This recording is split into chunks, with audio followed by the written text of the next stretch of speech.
നന്ദിനി, താൻ എന്താ ആലോചിക്കുന്നത്? വൈകുന്നേരത്തെ മത്സരത്തെക്കുറിച്ചാണോ? അല്ല സർ, സത്യത്തിൽ നമ്മൾ ഈ മത്സരത്തിൽ പങ്കെടുക്കുന്നത് തെറ്റല്ലേ? എന്ത് തെറ്റ്? ഇത് ഭാര്യ ഭർത്താക്കന്മാർ പങ്കെടുക്കേണ്ട ചടങ്ങല്ലേ? നമ്മളതിന് ഭാര്യ ഭർത്താക്കന്മാരാണോ? ഞാൻ തന്നെ താലി കിട്ടിയതല്ലേ? അത് ഭാര്യയാക്കാൻ വേണ്ടി ചെയ്തതല്ലോ. സാറിന്റെ അമ്മയെ ദേഷ്യം പിടിപ്പിക്കാൻ വേണ്ടി ചെയ്തതല്ലേ? അവരൊക്കെ നന്നായിട്ട് കുടുംബജീവിതം നടത്തുന്നവരാ. സത്യത്തിൽ അവരെ പറ്റിക്കാ നമ്മൾ ചെയ്യുന്നത്. താനൊന്നും മിണ്ടാതിരുന്നേ. ഇപ്പോഴാണോ അതൊക്കെ ചിന്തിക്കുന്നേ? നമുക്ക് ചുറ്റുമുള്ള ആളുകള് ഇതൊന്നും കാണുന്നില്ലായിരിക്കും. പക്ഷെ 1000 കണ്ണുള്ള മഹാമായ ഉണ്ടല്ലോ, ഇതൊക്കെ കാണും സർ. അതുകൊണ്ട് മത്സരത്തിൽ തോറ്റാലും എനിക്ക് പ്രത്യേകിച്ച് ഒന്നും തോന്നില്ല. അമ്മ നമ്മുടെ കള്ളത്തരം കണ്ടുപിടിച്ചെന്നേ തോന്നും. എടോ, എന്ന് കരുതി താൻ കരുതി കുട്ടി തോറ്റു കൊടുക്കാൻ പോവാണോ? എടോ, ഒരു കാര്യം ഞാൻ പറഞ്ഞേക്കാം.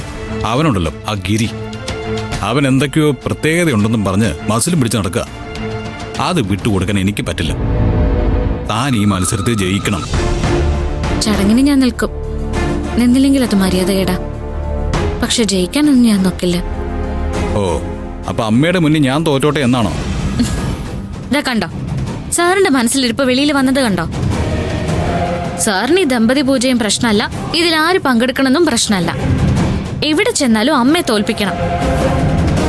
പത്മ മാഡത്തിന്റെ മുഖത്ത് നോക്കാൻ പോലും എനിക്ക് പേടിയാ. എന്നെ ദഹിപ്പിക്കാനുള്ള ദേഷ്യമുണ്ട് പത്മ മാഡത്തിന്റെ കണ്ണുകളില്. അമ്മയുടെ ദേഷ്യം അമ്മ കൊണ്ട് നടക്കട്ടെ. പക്ഷേ താൻ ആത്മാർത്ഥമായിട്ട് ശ്രമിച്ച് ജയിക്കുമെന്ന് എനിക്ക് വാക്ക് തരണം. അതൊന്നും എനിക്ക് പറയാൻ പറ്റില്ല.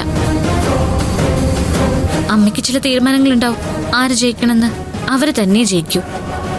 എടോ, നമ്മൾ ഭാര്യ ഭർത്താക്കന്മാരായിട്ട് ജീവിക്കാത്തതുകൊണ്ട് അമ്മ നമ്മളെ തോപ്പിക്കോ?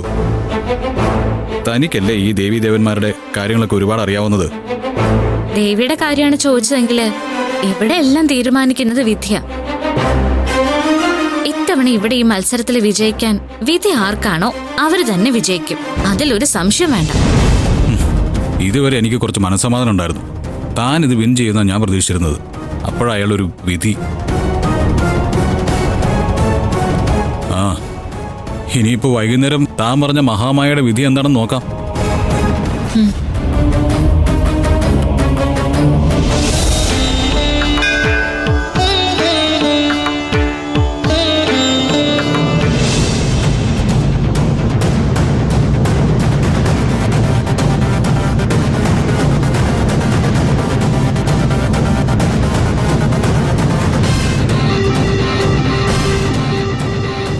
പിന്നെ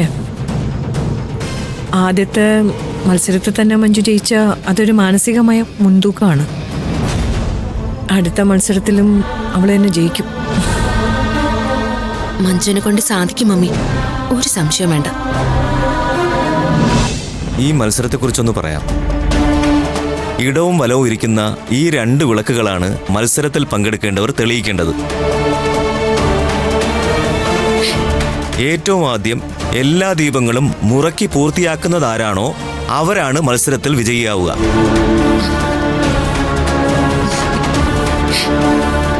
ദേവിക്ക് മുന്നിൽ നിന്നും തിരുമേനി കത്തിച്ചുകൊണ്ടുവരുന്ന കൊടിവിളക്കുകൾ ഉപയോഗിച്ചാണ് ദീപങ്ങൾ തെളിയിക്കേണ്ടത്.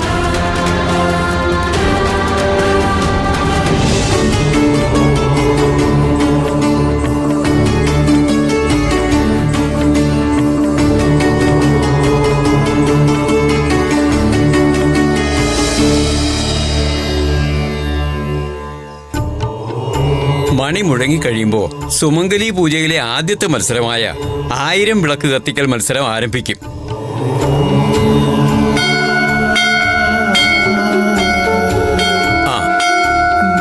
തുടങ്ങിക്കോളൂ.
യെസ്.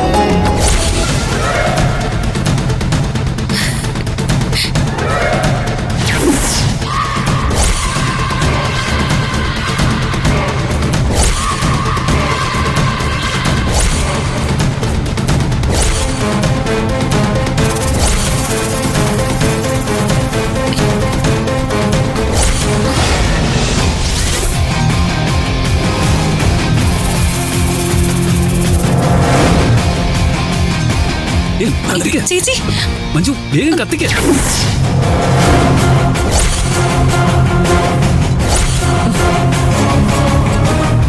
കത്തിക്ക മഞ്ജു. കത്തിക്ക് ചേച്ചി. ഗിരിയേട്ടാ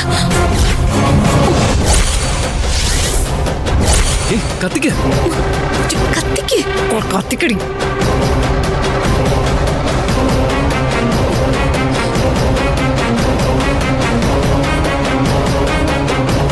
കഴിഞ്ഞു. കഴിഞ്ഞു.